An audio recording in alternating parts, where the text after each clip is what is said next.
của mọi sự tốt lành là bực tôi thăng quan thế ơn thế xin khi ở số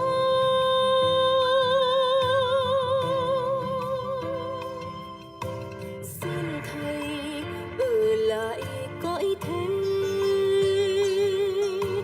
cho đến khi tận diệt luân hồi, cho đến khi tận diệt luân hồi, cho đến khi tận diệt luân hồi, cho đến khi tận diệt luân hồi.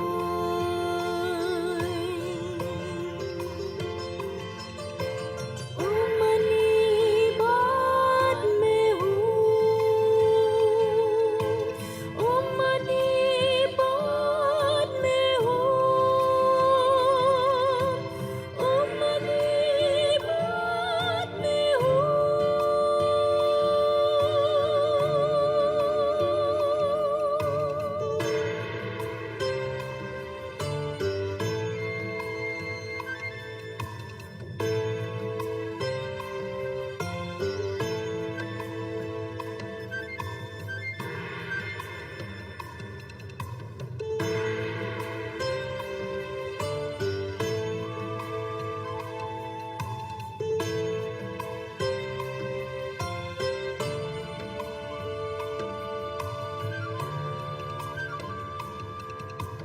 nơi đây ngát ngát về quanh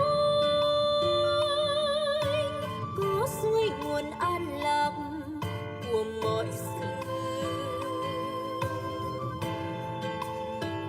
mọi sự tốt lành là bậc tôi thăng quan thế ơn tên trên kia ở số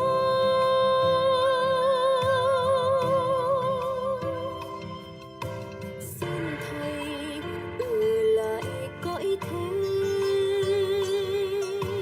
cho đến khi tận diệt luân hồi, cho đến khi tận diệt luân hồi, cho đến khi tận diệt luân hồi, cho đến khi tận diệt luân hồi.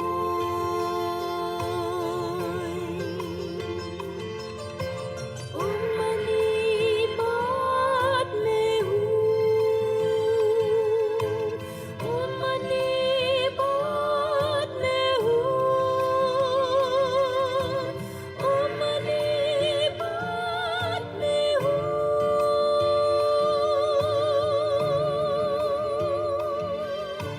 Om Mani Padme Hum.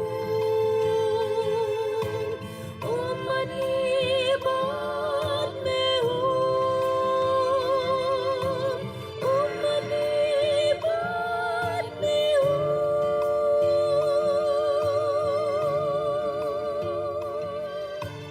Om Mani Padme Hum.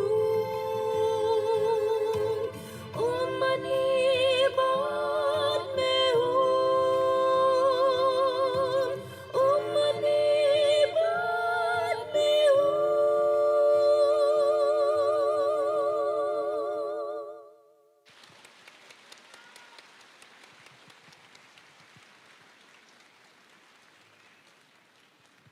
Thank you to